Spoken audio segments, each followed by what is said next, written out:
mandó a su hijo.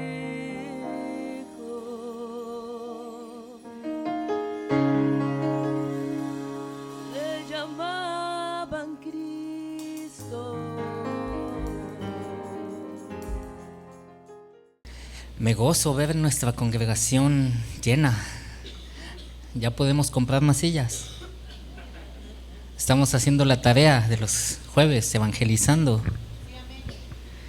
Así como Jesús lo hizo y como nos mandó a hacer, a evangelizar y de predicar el evangelio a todas las naciones. Amén. Bien, acompáñeme por favor al evangelio de Marcos, capítulo 9, versículo 14. Cuando lo tenga ahí me dice amén. Bien, dice: cuando llegó a donde estaban los discípulos, vio una gran multitud alrededor de ellos y escribas que disputaban con ellos. Y enseguida toda la gente viéndole se asombró y corriendo a él le saludaron. Él les preguntó: ¿qué disputáis con ellos? Y respondiendo uno de la multitud dijo: Maestro, traje a ti mi hijo que tiene un espíritu mudo, el cual donde quiera que le toma le sacude y echa espumarajos y cruje los dientes y se va secando. Y dije a tus discípulos que lo echasen fuera y no pudieron. Y respondiendo él les dijo: oh generación incrédula, ¿hasta cuándo he de estar con vosotros? ¿Hasta cuándo os he de soportar? Traédmelo. Y se lo trajeron, y cuando el espíritu vio a Jesús, sacudió con violencia al muchacho, quien cayendo en tierra se revolcaba echando espumarajos. Jesús preguntó al padre: ¿cuánto tiempo hace que le sucede esto? Y él le dijo: desde niño, y muchas veces le echan el fuego y en el agua para matarle. Pero si puedes hacer algo, ten misericordia de nosotros y ayúdanos. Jesús le dijo: si puedes creer, al que cree todo le es posible. E inmediatamente el padre del muchacho clamó y dijo: creo, ayuda mi incredulidad. Y cuando Jesús vio que la multitud se agolpaba, reprendió al espíritu inmundo, diciéndole: espíritu mudo y sordo, yo te mando, sal de él y no entres más en él. Entonces el espíritu, clamando y sacudiéndole con violencia, salió, y él quedó como muerto, de modo que muchos decían: está muerto. Pero Jesús, tomándole de la mano, le enderezó y se levantó. Cuando él entró en casa, sus discípulos le preguntaron aparte: ¿por qué nosotros no pudimos echarle fuera? Y él les dijo: este género con nada puede salir, sino con oración y ayuno. Amén, amén, amén. Bien, hermanos, la fe es uno de los aspectos más importantes de nuestro cristianismo. Todos los creyentes somos salvos por fe. Somos santificados por la fe. Creemos en la vida eterna por fe. En Hebreos 11:1 dice: pues la fe es la certeza de lo que se espera, la convicción de lo que no se ve. Y aunque esta fe no es perfecta, es suficiente para que seamos justificados delante de Dios. En Efesios 2:8 dice: porque por gracia sois salvos por medio de la fe. En nuestra capacidad humana, la fe que nosotros poseemos es imperfecta. Ahora bien, nuestra fe no es una fe ciega que no tenga un fundamento, que no haya sido probada, sino que está anclada en la palabra de Dios, en el testimonio de la palabra de Dios, en el testimonio de los apóstoles, en el testimonio de nuestro Señor Jesucristo. Es por la fe que creemos en las Escrituras, y todo lo que está escrito en la Biblia lo creemos por fe. Por fe creemos que fuimos hechos a imagen y semejanza de Dios. Por fe creemos que el mundo fue creado por Dios, que todas las cosas existen por Dios, que todas las cosas subsisten por la voluntad de Dios. Esa es nuestra fe. Nosotros creemos que fuimos creados por Dios y que no venimos del mono. ¿O usted considera que viene del mono? Claro que no. Fuimos creados a imagen y semejanza de Dios y eso lo creemos por la fe. Y cuando usted tiene fe en Dios, Dios se agrada por la fe que usted tiene. En este pasaje, como vamos a ver esta mañana, los apóstoles hasta este momento habían estado con nuestro Señor Jesucristo por más de 2 años y habían visto infinidad de milagros, señales, prodigios. Habían ellos vivido confiados de que estaban con nuestro Señor Jesucristo. Pero unos versículos anteriores leímos que nuestro Señor Jesucristo les anuncia que pronto va a partir, que van a entrar a Jerusalén y que tiene que Él ser sacrificado, irse de este mundo.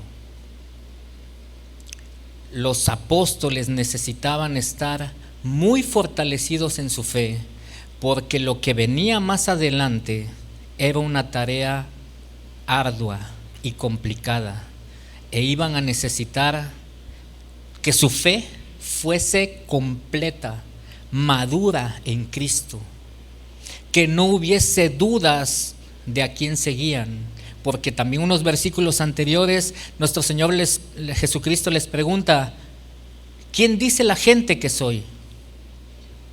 Y hay diferentes respuestas, como ya lo vimos anteriormente, hasta que Pedro le dice: tú eres el Cristo, el Hijo del Dios viviente.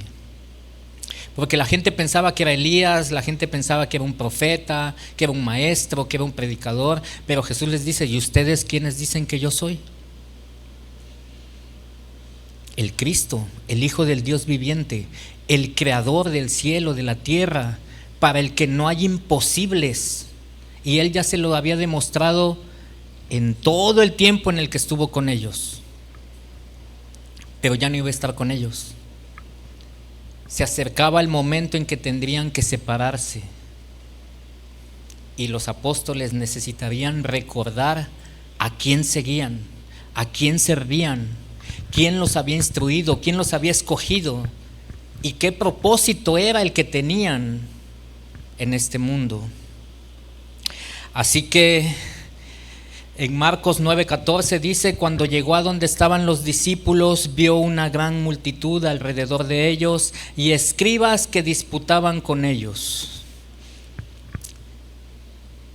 Cuando llega, dice la Escritura, a donde estaban los discípulos, cuando llega, ¿de dónde? Del monte en donde se transfiguró nuestro Señor Jesucristo, con los 3 discípulos que se llevó, Pedro, Juan y Jacobo. Se quedaron 9 abajo. Cuando ellos van regresando después de ese evento glorioso en donde nuestro Señor Jesucristo se transfigura, donde muestra su gloria, desciende de ese monte para encontrarse con una situación inesperada. Una gran multitud discutiendo con los 9 apóstoles que se habían quedado en el valle. Y esto me recuerda cuando Moisés desciende del monte Sinaí con las tablas de la ley, cuando dice que su rostro resplandecía de modo que tenía que ponerse un velo, y van bajando del monte Sinaí y va Josué con él, y Josué le dice: escucho gritos de guerra en el pueblo. Y Moisés le dice: no son gritos de guerra, son gritos de algarabía, de celebración. Ya estaban adorando un becerro de oro. De lo glorioso, de lo sublime, a lo absurdo, a lo terrenal, a lo carnal. Y este pasaje, hermanos, enfatiza el contraste entre lo que estaba sucediendo arriba en el monte alto, donde Jesús muestra su gloria, donde le deja ver a estos 3 discípulos cómo es el reino de Dios, en donde su gloria resplandece, en donde vienen los profetas a Jesús y están todos ahí con Él. Y el contraste cuando desciende nuestro Señor Jesucristo y encuentra este mundo caído, en donde hay incredulidad, en donde hay confusión, un mundo que necesita ser redimido, tener fe en el Hijo de Dios. Porque cuando no conocemos a nuestro Señor Jesucristo no hay esperanza, no hay fe, sino todo lo contrario. Hay tinieblas, hay obscuridad, hay confusión. Y solamente Jesús nos puede dar salvación. Solamente Jesús puede abrir nuestros ojos espirituales para que podamos ver el reino de Dios. Así que este evento nos deja ver la oposición que el creyente enfrenta constantemente. Por un lado, la incredulidad del mundo que no comprende las cosas espirituales y que por lo tanto rechazan a Dios. Por otro lado, los escribas, es decir, la religión, la gente religiosa que piensa que con sus obras va a ganarse el reino de los cielos. A estos religiosos no les importaba en lo absoluto la vida del muchacho. A lo que ellos les importaba era que los discípulos no habían podido hacer el milagro y escarnecerlos y burlarse de ellos y por lo tanto desacreditar también a nuestro Señor Jesucristo. ¿Qué clase de maestro tienes que mira, no puedes hacer este milagro? En el versículo 5 dice: y enseguida toda la gente viéndole se asombró y corrieron a él y le saludaron. Como en muchas ocasiones en las que impera el caos, hermanos, la confusión, el miedo, la incredulidad, cuando nuestro Señor Jesucristo se hace presente y con su sola presencia viene la calma, viene la sensatez, viene el orden. Cuando la gente ve a nuestro Señor Jesucristo se llena de asombro y corren a un encuentro con Él. Esto es lo que ha pasado en nuestras vidas, hermanos. Era un caos total, o su vida era ordenada. Había incredulidad, había obscuridad, pero cuando nuestro Señor Jesús llegó a su vida, vino el orden, vino la paz, vino la sensatez a nuestras vidas. Con su sola presencia nuestro Señor ha puesto en orden el caos que era nuestra vida.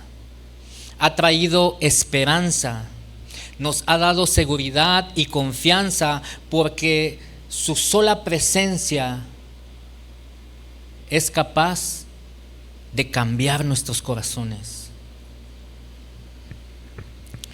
En el versículo 16 dice: Él les preguntó: ¿qué disputáis con ellos? Miren, la pregunta de nuestro Señor Jesús es directa y se entiende que la pregunta se la hace a sus discípulos, porque Jesús inmediatamente identifica cuál es el problema. Hay confusión. Hay frustración de parte de los discípulos, de los 9 que se quedaron y que no pudieron hacer el milagro. Así que en esta pregunta nuestro Señor Jesucristo les está haciendo un llamado a la claridad y a una acción concreta. Cuando nosotros como creyentes enfrentamos situaciones en donde parece que la obra de Dios es obstaculizada, es crucial no caer en disputas estériles que no nos van a llevar a nada, en las argumentaciones que no sirven para nada. Meterse a las redes sociales a pelearse por cuestiones de pensamiento, de puntos de vista, no nos ayuda en nada. Es perder el tiempo cuando hay millones de gentes que no conocen a nuestro Señor Jesucristo. ¿Qué disputáis con ellos?, dice el Señor Jesús. ¿Por qué te pones a pelear? Mucho menos con tus hermanos, que ya son creyentes y que cada uno tiene sus debilidades y sus luchas.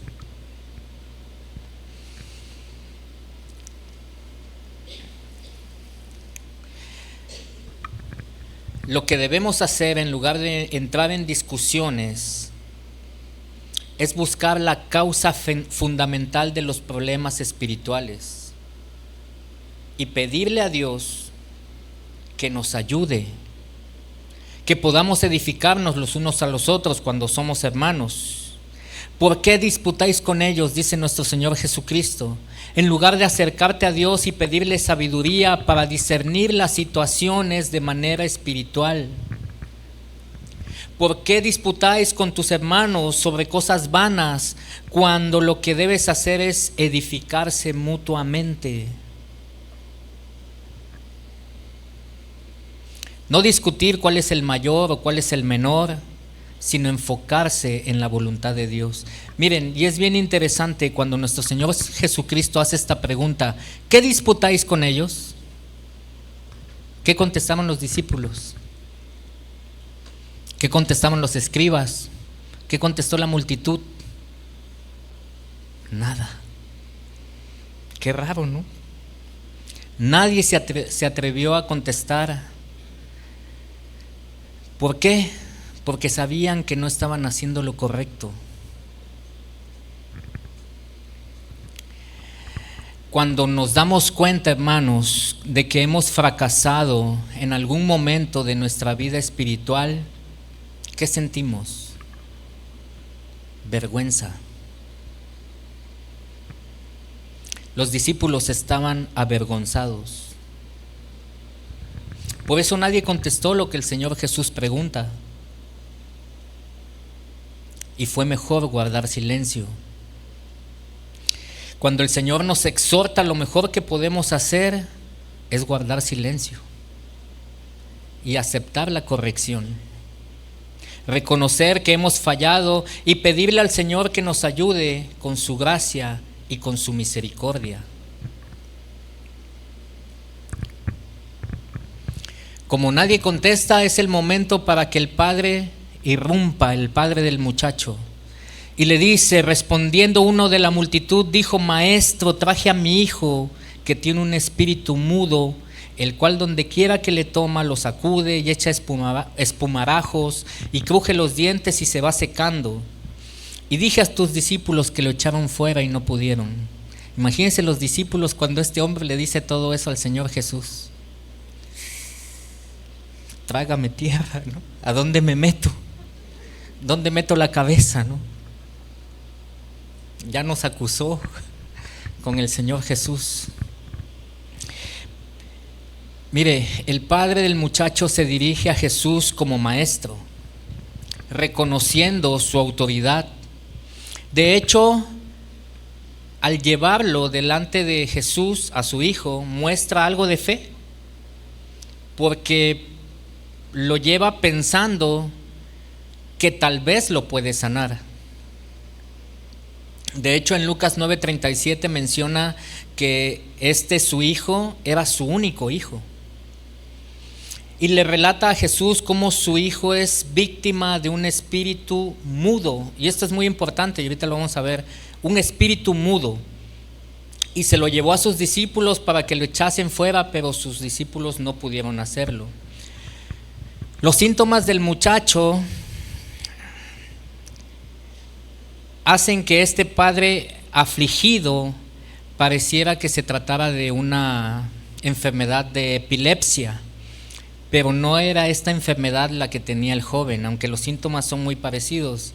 Este joven tenía un espíritu maligno, de modo que podemos ver el trabajo de Satanás, el cual sacudía al muchacho. Miren, esta palabra sacudir es la palabra jerezo, que significa romper, destrozar, partir, despedazar.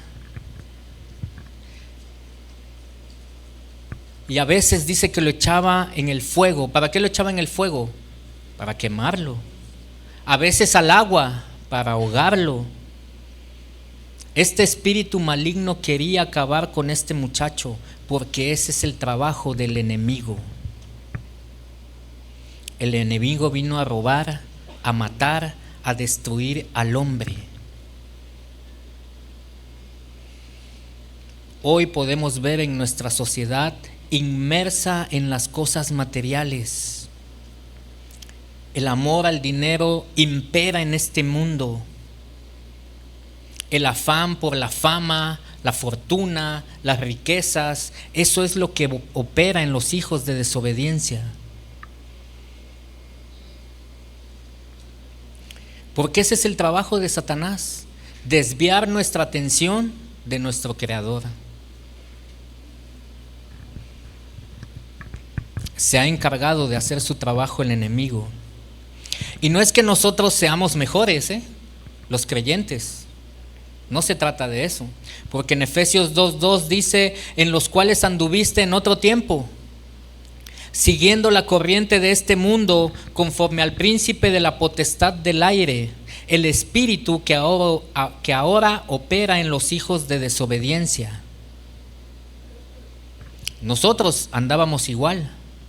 Y así lo dice Efesios, en otro tiempo, no ahora, porque gracias a Dios que tuvo misericordia de nosotros y que nos rescató de esa manera de vivir. Pero no es que nosotros seamos mejores, es que Dios tuvo misericordia de nosotros. Así que después de escuchar al padre del muchacho que le manifiesta que sus discípulos no pudieron con el espíritu inmundo, nuestro Señor Jesucristo responde. En el versículo 19 dice: y respondiendo, Él les dijo: oh generación incrédula.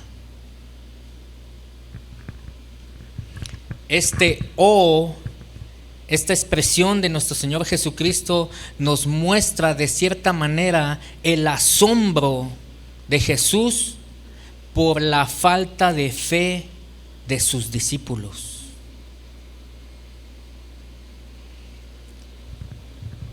Y es que esta expresión no es totalmente aislada, tiene un fundamento, ya que no es la primera vez que nuestro Señor Jesucristo les recrimina la dureza del corazón a los discípulos, su falta de entendimiento y por lo tanto su falta de fe. Acompáñenme a Marcos 8:16, por favor.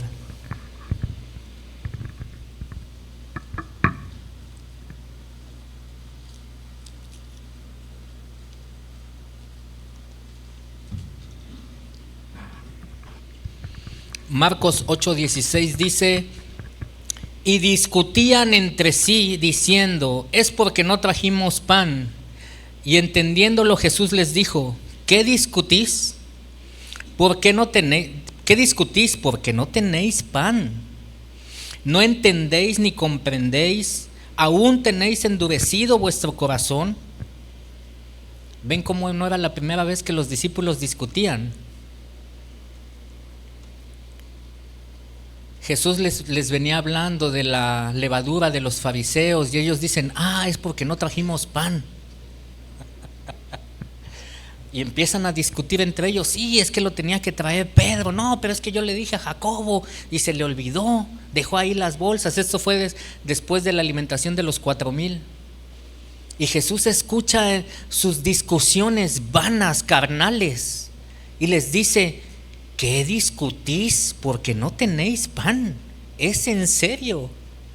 Cuando les estaba hablando cosas espirituales, les dice: ¿no entendéis y no comprendéis?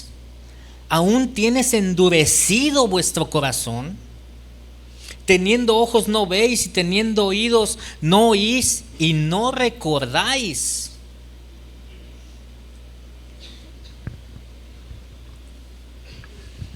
No era la primera vez que los discípulos se ponían a discutir carnalmente cosas que tenían que discernir espiritualmente. Y a veces así nosotros vemos nada más lo que está frente a nuestros ojos, pero no lo discernimos espiritualmente.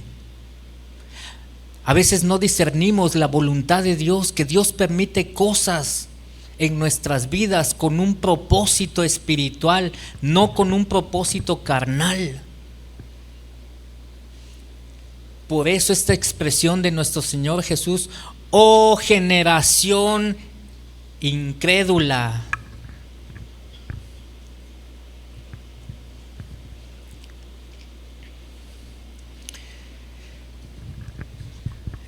un espíritu mudo, dice la Escritura, que era lo que tenía este joven. Y considero que esta era la discusión. Mire, delante de los ojos de los exorcistas judíos contemporáneos, este tipo de espíritu era imposible de sacar. Y esto es porque ellos creían que debías de saber el nombre del espíritu antes de que lo pudieras echar. Y si un espíritu hacía que alguien fuera mudo, nunca sabrías cuál era su nombre. ¿Recuerdan cuando nuestro Señor Jesucristo, el endemoniado gadareno, le dice al espíritu que lo poseía: ¿cuál es tu nombre? ¿Recuerda el nombre? Legión, dice, porque somos miles. Y entonces Jesús lo expulsa. Bueno, los judíos que se dedicaban a expulsar espíritus decían que un demonio que era mudo, pues tú no le podías preguntar su nombre y no te iba a decir nada. Entonces ese tipo de demonio pues era imposible de expulsar. Así que es muy probable que este fuera el tema de discusión de los escribas con los apóstoles. Y que los apóstoles pues se hayan dejado llevar por lo que decían los escribas. A lo mejor los escribas le decían: pues pregúntale su nombre para que lo saques. Y los apóstoles: oye, ¿cómo te llamas? No, pues no me dice, no me contesta y pues no puedo echarlo. Pues claro, no puedes echarlo porque nunca lo vas a poder echar porque no sabes cuál es su nombre, necesitas saber su nombre. Y los discípulos ahí discutiendo con ellos en lugar de orar al Padre. En lugar de pedirle a Dios que les ayude a expulsar ese demonio, queriéndolo hacer en sus fuerzas, por su capacidad. A veces nosotros queremos hacer las cosas en nuestras fuerzas, en nuestra capacidad, en lugar de buscar a Dios en oración, en ayuno, en súplicas, en ruegos. A veces lo queremos hacer con nuestras fuerzas y nuestras fuerzas son limitadas. Necesitamos ser revestidos con el Espíritu Santo de Dios, con el poder de Dios, porque incluso si Dios permite que a través de ti se haga un milagro, una sanidad, pregunta: ¿fuiste tú? No somos nosotros, es el poder de Dios obrando en nosotros. Pero para que eso se dé, tú necesitas creer que Dios puede hacerlo. No que tú puedes hacerlo y que por tu gran fe fue hecho. No, que Dios tiene el poder para hacerlo, porque Él es el Hijo del Dios viviente, el Cristo, el Mesías, el Señor, el Salvador, para quien no hay imposibles. Que con la palabra hizo los cielos y la tierra. Por eso nuestro Señor Jesús dice: oh generación incrédula. Ese "oh" es como decir otra vez discutiendo cosas vanas. ¿Para quién era esta reprensión? Principalmente para sus apóstoles, pero también para los escribas que estaban discutiendo con los apóstoles, y también para toda la multitud que estaba ahí viendo la escena a ver quién ganaba.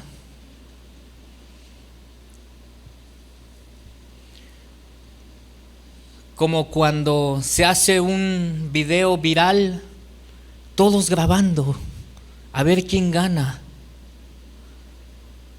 cuando deberían de intervenir y parar lo que se está haciendo. Sobre todo cuando, lo digo porque en esta semana, que todos saben, salió un video de que un muchachito le pegó a una muchachita en una secundaria y todos grabando, en lugar de quitar al muchacho que le está pegando a una niña.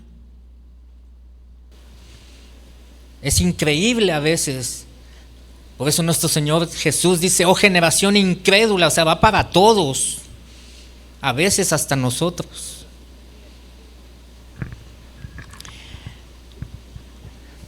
incluso al padre del muchacho, también. Pero este reclamo de Jesús es principalmente para sus discípulos, porque como ya lo vimos, no era la primera vez que estaban discutiendo. Y Jesús les dice, ¿qué discutís con ellos? Como diciéndole, ¿otra vez? ¿Y qué hicieron los discípulos? No, pues se quedaron callados, porque saben que Jesús tenía razón. ¿Hasta cuándo he de estar con vosotros?, les dice Jesús. No hacía mucho tiempo que el Señor Jesús les había manifestado que Él tenía que padecer, que Él tenía que ser sacrificado en Jerusalén, que su partida era inminente, estaba a punto de entrar a Jerusalén. Ya no iba a estar más con ellos Jesús, por eso les dice, ¿hasta cuándo he de estar con vosotros? Llevo casi 3 años con ustedes. Y no solamente de estar, sino en todo ese tiempo vieron resurrecciones, vieron caminar a Jesús sobre el agua, vieron cómo calmó la tempestad, vieron sanidades, prodigios, señales, milagros. ¿Cómo era posible que tuviesen dudas aún de Jesús? Es como si Jesús dijera, ¿qué tengo que hacer para que crean? Bienaventurados los que sin ver hemos creído en todo lo que está escrito.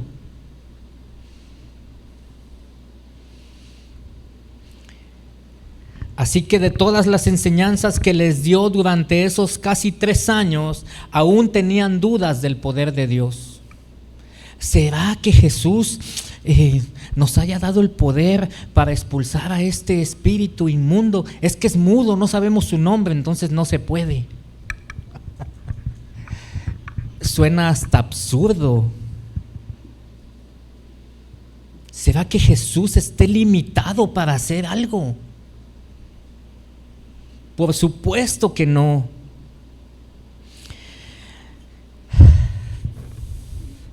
Los discípulos aún no comprendían que ellos no eran discípulos de algún maestro, de algún rabí o de algún profeta, porque eso ya había quedado claro, ¿no? Ya Jesús se los había preguntado y ellos habían respondido. Él no era un maestro, un rabí. Él era el Cristo, el Hijo del Dios viviente, el mismo Dios caminando entre ellos. Pero ellos en su corazón aún guardaban incredulidad y se columpiaban entre la fe y la incredulidad. Como a veces nosotros también nos columpiamos entre la fe y la incredulidad.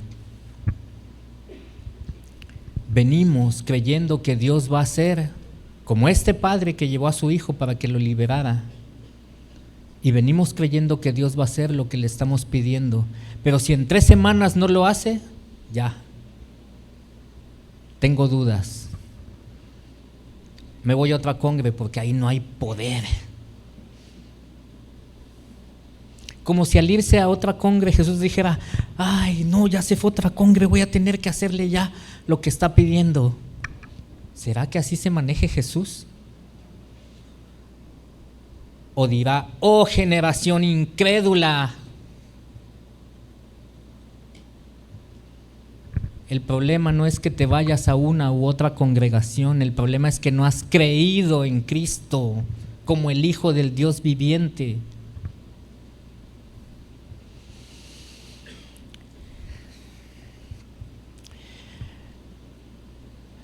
¿Hasta cuándo los he de soportar?, dice Jesús. A su hermano, imagínense ser discípulo de Jesús y que te reprenda y que te diga, eres un incrédulo, ¿hasta cuándo voy a estar contigo? ¿Hasta cuándo te voy a soportar? A su Señor. Dura palabra es esa. Sí, Señor, tienes razón. Heme aquí, tu siervo escucha. A veces debemos también tener la humildad cuando el Señor nos recrimina. Pregunta, ¿tenía razón Jesús? ¿O fue demasiado duro con ellos? ¿O le faltó amor por sus apóstoles? ¿Usted cree que le faltó amor por sus apóstoles? Por supuesto que no le faltó amor. Es más, los estaba amando. los quería hacer recapacitar. Recapacita. Soy Cristo. Necesitas creer.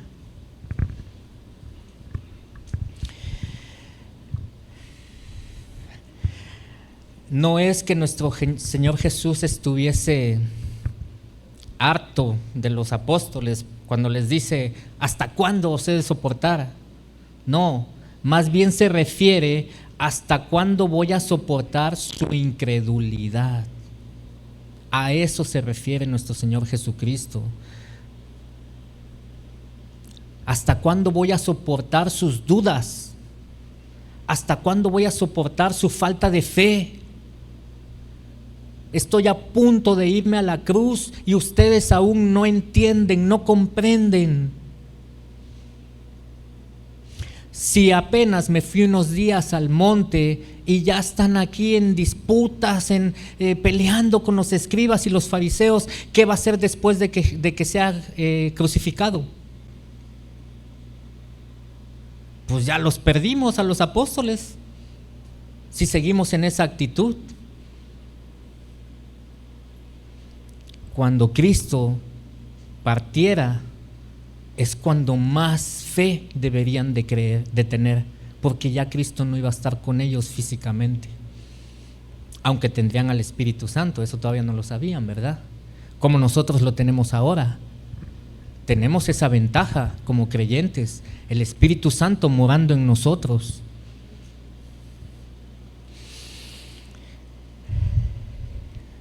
Así que lo que le frustraba de cierta manera a nuestro Señor Jesús era la dureza de corazón que ellos tenían, cómo aún tenían dudas de su autoridad y de su poder.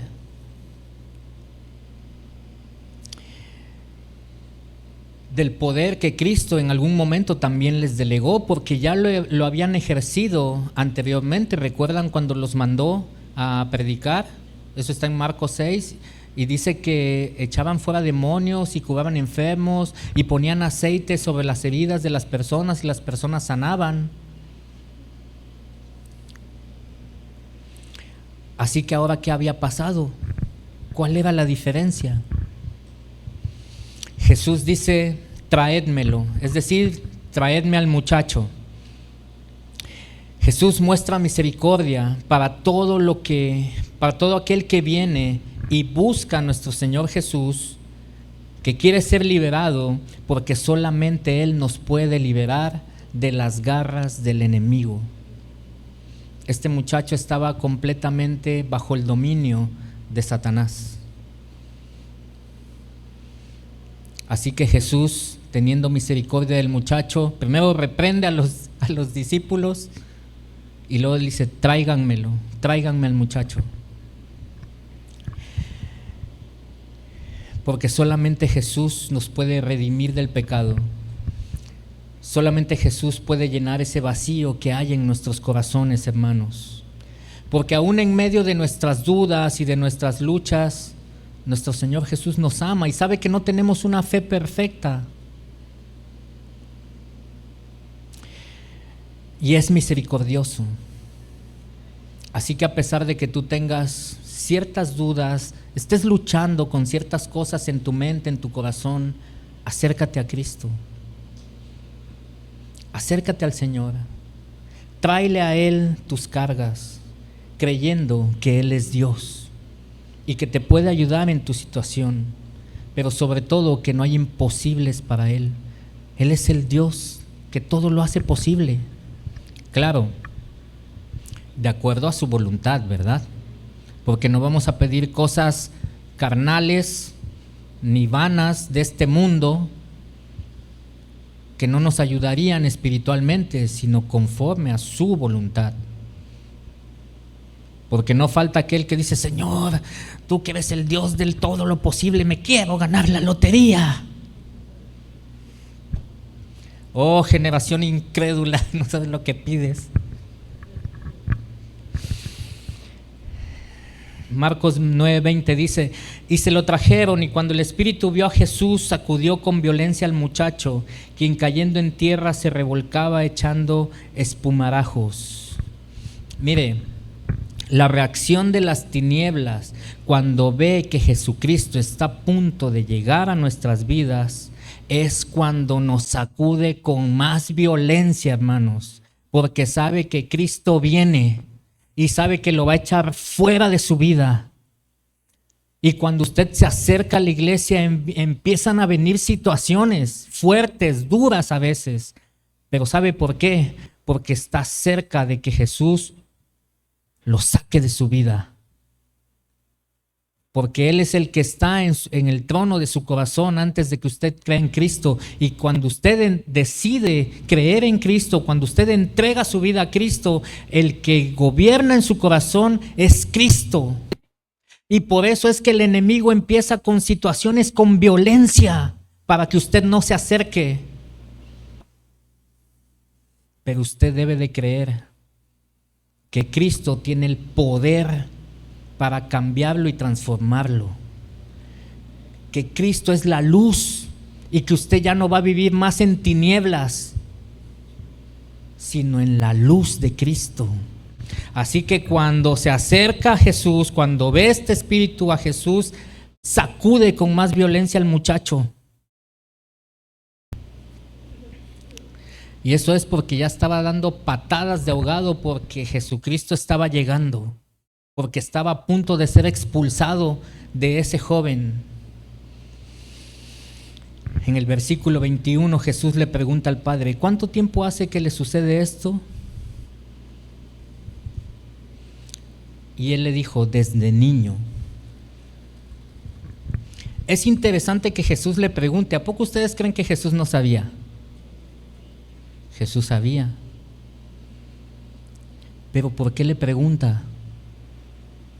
Porque Jesús sabe que el papá duda, no tiene una fe certera, vacila entre la fe y la incredulidad.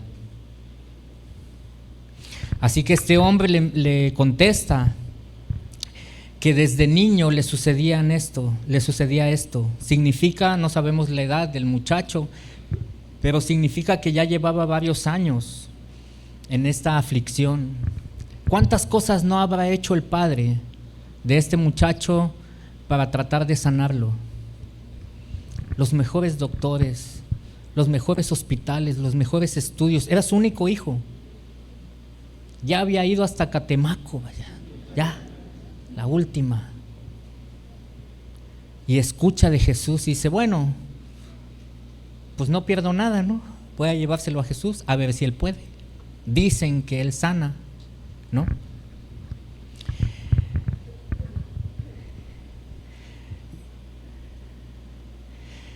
También es cierto que el modus operandi del enemigo, hermanos, es actuar desde la niñez.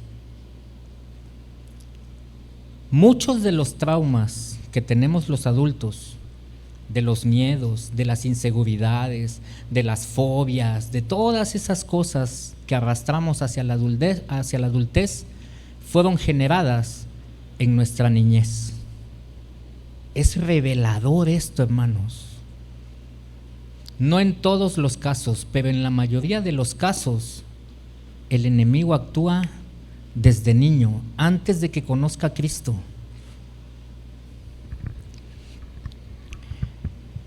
El enemigo quiere confundir desde la infancia, desvirtuar la imagen de Dios en nuestras vidas. Miren, ¿cuántos Terians hay aquí? Levante su mano. ¿No? Gloria a Dios, porque tenemos fundamentada nuestra fe, sabemos quiénes somos. Pero es una cuestión, como un niño, un joven, se siente conectado espiritualmente con los animales. Oh, generación incrédula. Parece chiste, ¿verdad? pero es anécdota, es real. Nosotros fuimos creados a imagen y semejanza de Dios. El hombre fue puesto en la tierra para poblarla y sojuzgarla, y no para hacerse como los animales. ¿Quién le puso el nombre a los animales? Adán. Adán le puso el nombre a los animales. Todos venían así formaditos a donde estaba Adán, y Adán le decía: tú te vas a llamar tigre, tú te vas a llamar león, tú te vas a llamar águila, tú te vas a... Adán le puso el nombre a los animales, y Dios le dijo que poblara la tierra y que la sojuzgara. ¿Cómo es posible que te sientes conectado espiritualmente con un animal? Esa es una obra satánica y diabólica, hermanos.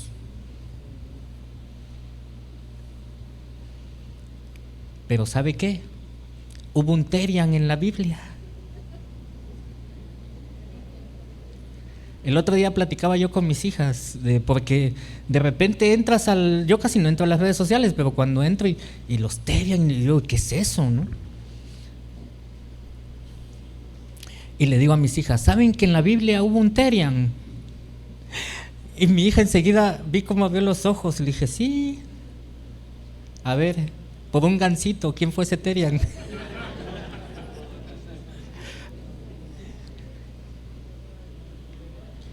Nabucodonosor. Pide un gansito en la tiendita y dile que me lo pongan a mi cuenta. Nabucodonosor fue un Terian. También lo dijo mi hermano, dice. Fue un Terian. ¿Pero por qué fue un Terian? ¿Porque se sentía conectado con un animal? Porque fue tan altivo y tan orgulloso y dijo: todo esto que tengo lo he hecho con el poder de mi fuerza. ¿Y qué le dijo Dios? Sí, con el poder de tu fuerza. Bueno, pues a partir de ahora vas a andar en el campo y vas a comer como los animales. Específicamente le dice como los bueyes. Y dice que le salió pluma y le salieron garras, y comía en los campos como un animal, por un juicio de Dios, no porque se sentía conectado, hasta que dice que reconoció que todo lo que tenía era por Dios y que Dios era el que le había permitido hacer todos, y entonces regresó al palacio. Así que cuando usted se encuentre un Terian, ya sabe qué decirle. Y de hecho, quisiera encontrarme uno para decirle: oye, los Terian, hay uno en la Biblia, te voy a decir, mira, ven y vamos a leerlo, y mira lo que significa. Es un juicio de Dios. No es que te sientas conectado con los animales. Pero ¿sabe qué es eso? Es falta del conocimiento de la palabra de Dios. Y hermanos, a veces es nuestra responsabilidad de la iglesia que no hemos predicado lo suficiente. Y sabe, Satanás está haciendo su trabajo. Él no pierde el tiempo. Nosotros somos los que a veces estamos en una zona de confort y de comodidad. Pero ¿sabe qué dice la palabra? Cuando en el Pentateuco le dice Moisés: le enseñarás la palabra a tus hijos y a los hijos de tus hijos, y las pondrás en los dinteles de tu casa, y las pondrás sobre tu ropa, y las declararás en el campo, y las declararás estando en tu casa en todo tiempo y en todo lugar. ¿Sabe? Cuando ahora vemos eso de los Terians, tiene sentido. Es nuestra responsabilidad como padres, y aún como padre creyente tienes más responsabilidad de predicarle a tus hijos, predicarle la palabra de Dios. El enemigo actúa desde que somos niños. Hay que tener cuidado con eso, hermanos, y predicar. Y predicar primeramente en nuestra casa.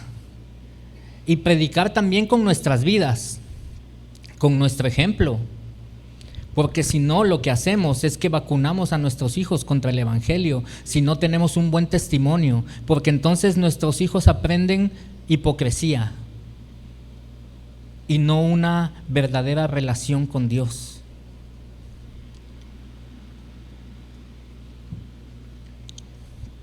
Pero eso no pasa aquí, obviamente, en casa de oración. Marcos 9:22 dice: y muchas veces le echa al fuego y en el agua para matarle, pero si puedes hacer algo, ten misericordia de nosotros y ayúdanos. Si puedes hacer algo, le dice el papá del muchacho a nuestro Señor Jesucristo. El hombre deja ver su incredulidad.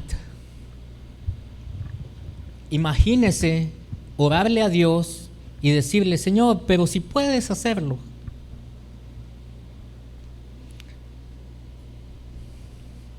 Este hombre no creía que Dios lo pudiese hacer. Recuerda cuando la mujer sirofenicia, que también su hija estaba endemoniada, y que le pide a Jesús que la sane, y Jesús le dice: no es correcto darle el alimento de los hijos a los perrillos.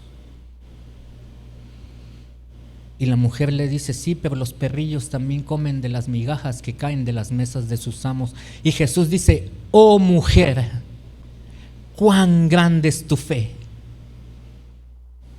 Qué diferente ese oh hacia los discípulos que ese oh a la mujer sirofenicia. Dice: que sea conforme has pedido. Y su hija fue liberada. Y ni tan siquiera Jesús estuvo ahí con su hija presente. Oh mujer, cuán grande es tu fe. Así que este hombre tenía dudas con respecto a que si Jesús podría sanar a su hija. Este hombre se movía entre la fe y la incredulidad. La respuesta de Jesús: si puedes creer, no es si yo puedo hacer algo, es si tú puedes creer. Al que cree, todo le es posible. Y este versículo se ha malinterpretado y mal usado para muchas cosas, hermanos, porque lo que Jesús le está diciendo a este hombre es: no se trata de si yo puedo hacerlo, se trata de si tú tienes la fe para creer que yo puedo hacerlo. No se trata de nuestra fe. La fe de este hombre era imperfecta. Este hombre tenía dudas, tenía luchas en su interior con respecto a la persona de nuestro Señor Jesucristo. Pero Jesús le dice: no es si yo puedo, si puedes hacer algo, no, es si puedes creer. Si tú puedes creer que yo puedo hacerlo, para el que cree, todo es posible. Para el que cree en el Hijo de Dios, todo es posible para Dios. No es necesario que tengas una fe inmensa y como si por tu fe tan inmensa van a ser hechas las cosas. No, es si tú puedes creer que Dios tiene el poder para hacerlo. Si tú crees en la potestad de Dios, si tú crees en el poder de Dios, si tú crees que Dios es que Cristo es el Hijo del Dios viviente, entonces va a ser hecho. No se trata de nosotros, no se trata de mi fe.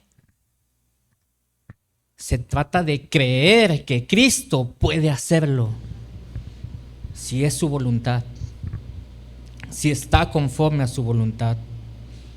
En Hebreos 11:6 dice: pero sin fe es imposible agradar a Dios, porque es necesario que el que se acerca a Dios crea que le hay y que es galardonador de los que le buscan. Si tú no tienes fe en Cristo, es imposible agradarlo. No puedes agradar a Dios si llegas dudando de quién es Él. Bueno, si puedes hacer algo, ayúdanos.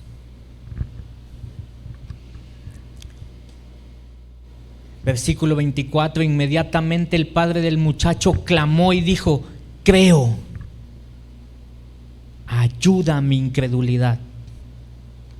Este hombre abre su corazón delante de Jesús. Jesús lo sabía, por eso le pregunta. Jesús pudo haber sanado al muchacho inmediatamente, pero quería trabajar en el corazón de este hombre y de todos los que estaban ahí alrededor. Incluso a nosotros nos enseña.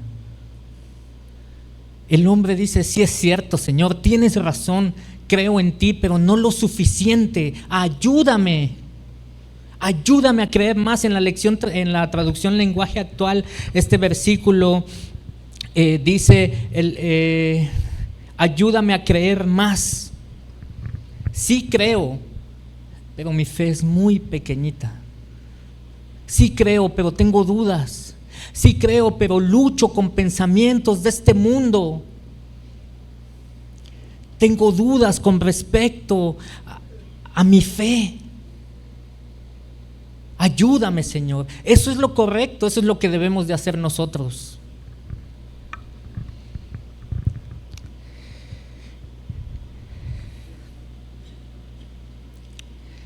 La enseñanza para los discípulos es que no vuelvan a dudar de su poder, de su deidad. Después de haber visto tantas cosas que vieron, no debe haber lugar a dudas.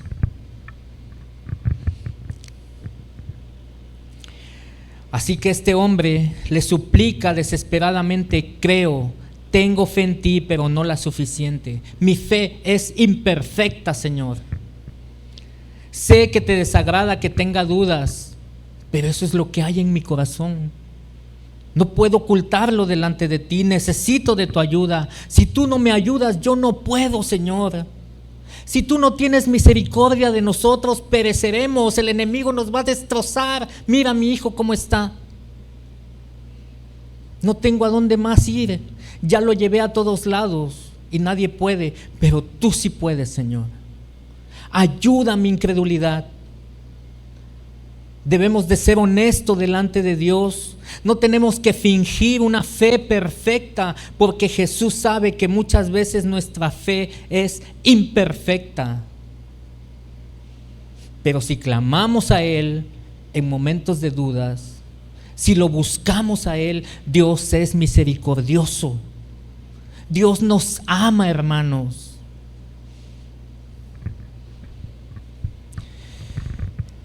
Para muchos creyentes que tienen luchas y dudas, este versículo ofrece un inmenso consuelo y esperanza, porque demuestra que nuestra fe no es invalidada por nuestras luchas internas delante de Dios, sino que justamente en esas luchas, en esas dudas, podemos encontrar la gracia de Dios.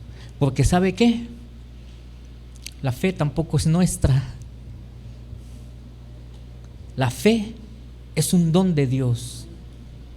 Por eso este hombre le dice: creo, pero ayúdame, dame más fe, derrama más de tu don sobre de mí, para que yo pueda creer sin dudas. Y cuando Jesús vio que la multitud se agolpaba, reprendió al espíritu inmundo, diciéndole: espíritu mudo y sordo, yo te mando, sal de él y no entres más en él. Entonces el espíritu, clamando y sacudiéndole con violencia, salió, y él quedó como muerto, de modo que muchos decían: está muerto. Pero Jesús, tomándole de la mano, le enderezó y se levantó. Ya había sido suficiente. Ya nos había enseñado Jesús lo suficiente. Ya había este hombre abierto su corazón, ya había clamado a Él, ya era necesario que Jesús actuara. Viendo que ya la multitud se agolpaba, ya estaban en el clímax de esta situación, Jesús dijo: ok, reprende al espíritu mudo y sordo, yo te mando, sal de él. Y dice que de modo que el espíritu, clamando, no queda mudo.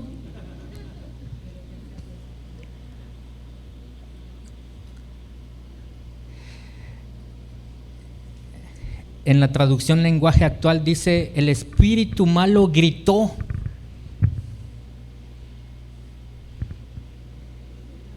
No hay imposibles para Dios, hasta el Espíritu sanó también, le dio el habla.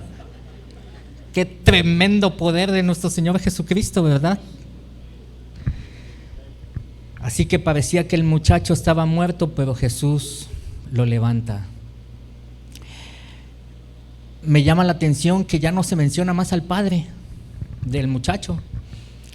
No menciona cuál fue su reacción, pero imagínese, después de tener esas dudas y ver lo que Jesús hace, ¿usted cree que tendría más dudas ese hombre? No, ese hombre jamás volvió a dudar del poder de Dios. Versículo 28, cuando él entró en la casa, sus discípulos le preguntaron aparte: ¿por qué nosotros no pudimos echarle fuera? Y él les dijo: este género con nada puede salir sino con oración y ayuno.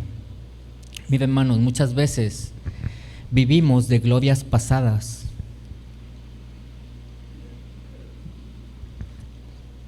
¿Quién ha tenido alguna victoria espiritual? Levante su mano.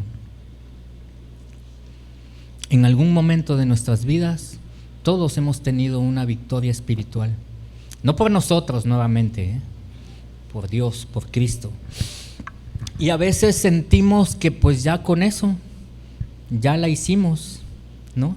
Nos sentimos que nuestro nivel de fe está acá, en su prime, como dicen, ¿no? Pero sabe, en el mundo espiritual, como en todas las cosas, también hay niveles. Y Jesús les enseña a sus discípulos que hay veces que si tú te alejas de la comunión con Dios, porque esto significa la oración, y crees que lo vas a hacer en tus fuerzas, vas a fracasar. No puedes vivir de glorias pasadas. El pasado ya se quedó atrás. Tienes que enfocarte en lo que viene y seguir teniendo comunión con Dios, con su Santo Espíritu. Estar en comunión con Dios, porque habrá situaciones en las que necesitaremos el discernimiento espiritual, la revelación de Dios para salir victoriosos. Ellos ya habían echado fuera antes demonios, pero este era otra clase de demonio, al que no le podían preguntar su nombre, pero que con el poder de Dios, con el poder de Cristo, teniendo fe en Cristo, podrían hacerlo. La oración representa la comunión directa y continua con Dios, la expresión de la dependencia absoluta en Él y la búsqueda de la voluntad de Dios y de su poder. El ayuno en este contexto no es un acto de autopurificación para ganar mérito, sino una disciplina espiritual que busca despojarse de las distracciones mundanas y de los apetitos carnales, intensificando así el enfoque en lo espiritual. El ayuno no es torcerle la mano a Dios. El ayuno es buscar a Dios para conocer su voluntad, lo mismo que la oración. La oración es una comunión con Dios en donde nosotros a veces llegamos y oramos, pero otras ocasiones tenemos que llegar y escuchar. No llegar delante de Dios y sacar tu lista de mi top 10 de lo que quiero pedirle a Dios. No, Señor, ¿cuál es tu voluntad para este tiempo? Y en base a lo que Dios te conteste, tú oras para que su voluntad sea hecha en nuestras vidas. Señor, que se haga tu voluntad y no la mía. No es llegar con tu top 10 de peticiones delante de Dios.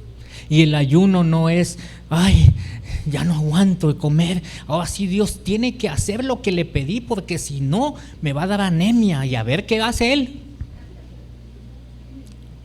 ¿Sí me explico? El ayuno es una disciplina en donde te despojas de cosas carnales que te estorban en tu espiritualidad y conocer cuál es la voluntad de Dios, no tu voluntad, la voluntad de Dios. Amén. Por eso los discípulos no pudieron echar a este demonio, porque se pusieron a discutir cosas vanas. No, es que si dice el nombre, no, es que si no sé su nombre, entonces pues no lo puedo expulsar. Y ahora ¿qué hacemos? No, pues hay que esperar a que venga Jesús. Pues mándale un WhatsApp que se apure a bajar, porque esto ya se nos está saliendo de control. No. Por eso Jesús les dice: ¿qué discutís? Mejor pónganse a orar y ayunar, para que pueda Dios revelarles y llenarlos de poder. Y entonces sí, aunque sea mudo, sordo, ciego, lo como sea, el espíritu fuera de la vida de ese hombre, de esa mujer, de ese muchacho. Amén. Al final del día, hermanos, todo lo que hagamos para Dios no es por nuestra fe, no es por nuestra fuerza, no es por nuestra autoconfianza, es por la gracia de Dios. Para finalizar, Salmo 115:1 dice: no a nosotros, oh Jehová, no a nosotros, sino a tu nombre sea dada la gloria, por tu misericordia y por tu verdad. Gloria a Dios. La gloria es para Dios, hermanos. Amén. Vamos a orar. Sí, Señor, para ti es la gloria, Señor. Te damos gracias, Señor, por tu palabra, por tu enseñanza, por tu grande amor. Muchos de los que estamos aquí, Señor, tenemos tal vez una fe imperfecta, pero esa fe imperfecta nos ha alcanzado para llegar a ti, para ser salvos, para creer en ti, en la vida eterna. Y tú estás trabajando en cada uno de nosotros con nuestra fe, Señor. Ayúdanos a llegar a ti en oración, en ayuno, en conocer tu voluntad, Señor, a discernir las cosas de manera espiritual y no de una manera carnal, a no reclamarte, Señor, ni llegar delante de ti con mi top 10 de peticiones. Y ya una vez que me diste 2 o 3 de esas cosas que te pedí, ahora te traigo otras 10 nuevas para que sigas obrando en mi vida. No se trata de eso, Señor, se trata de ti. Este mundo va a pasar, este mundo se va a acabar, pero el reino de los cielos permanece para siempre. Y nosotros pertenecemos no a este mundo, pertenecemos al reino de los cielos. Nos distraemos muchas veces discutiendo, buscando cosas materiales de este mundo, Señor, buscando fama, fortuna, reconocimiento, dinero, posesiones, cosas materiales, poder mundano, cuando lo que debemos de buscar es tu gracia, tu amor, tu misericordia, tu voluntad, hacer tu voluntad. Este mundo está en obscuridad, Señor.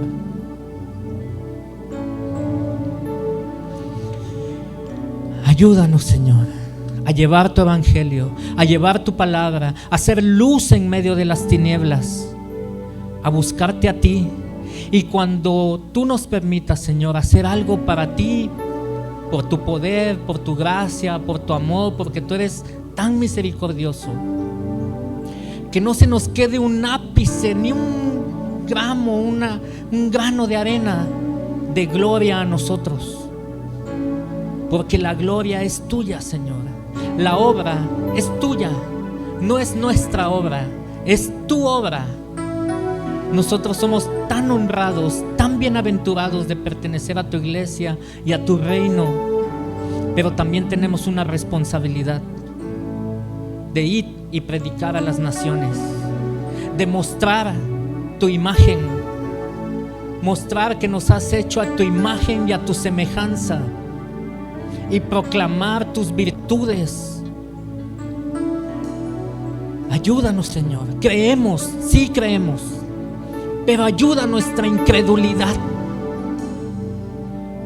Ayúdanos a dar ese paso, Señor. Nos quedamos inmóviles a veces, nos quedamos mudos a veces, cuando debemos de abrir nuestra boca y predicar, Señor. Ayúdanos. Si tú no nos ayudas, por nuestras fuerzas no podemos, Señor. Te necesitamos a ti.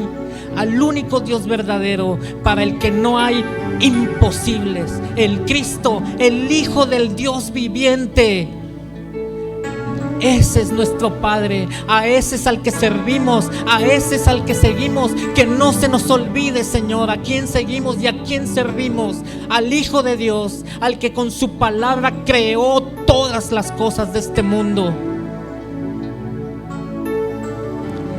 Ayuda nuestra incredulidad. No queremos navegar más entre la fe y entre la incredulidad. Un día creo y al otro día ya se me olvidó. Queremos creer siempre, siempre, Señor. Gracias, bendito Dios. Amén y amén.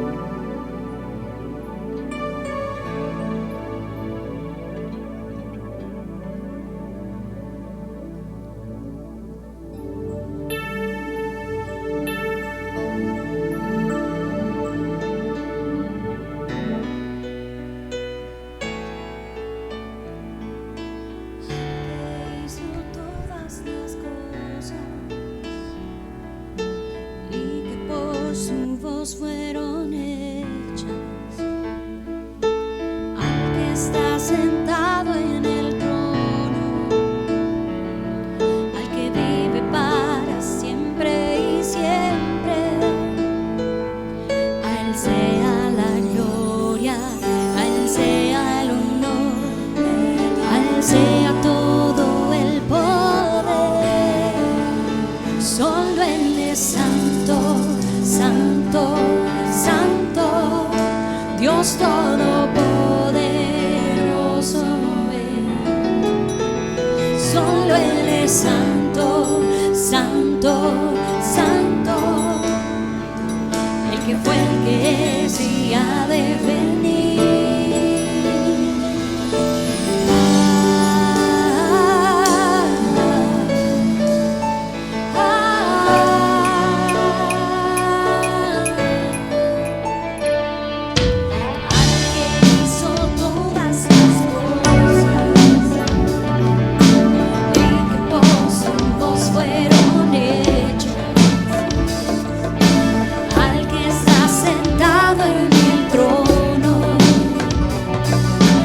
Vive para siempre y siempre. A él sea la gloria, a él sea el honor, a él sea todo el poder. Solo él es santo, santo, santo, Dios todopoderoso. Solo él es santo, santo, santo, el que fue, el que es y ha de venir. Solo él es santo, santo, santo, Dios todopoderoso. Solo él es santo, santo, santo, el que fue, el que es y ha de venir.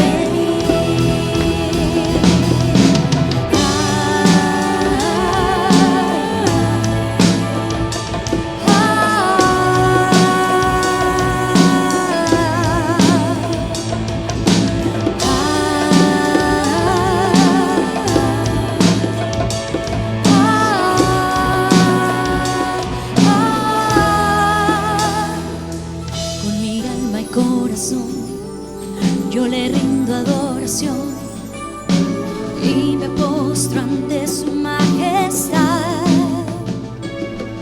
Con mi alma y corazón yo le rindo adoración y me postro ante su majestad.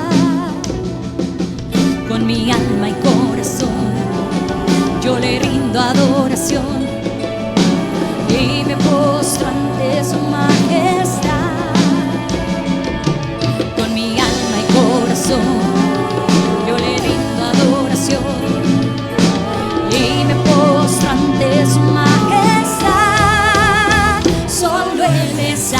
santo, santo, santo, Dios todopoderoso es. Solo Él es santo, santo, santo, el que fue, el que sí ha de venir. Solo Él es santo, santo, santo, Dios todopoderoso es. Solo Él es santo, santo, santo, el que fue, el que sí ha de venir.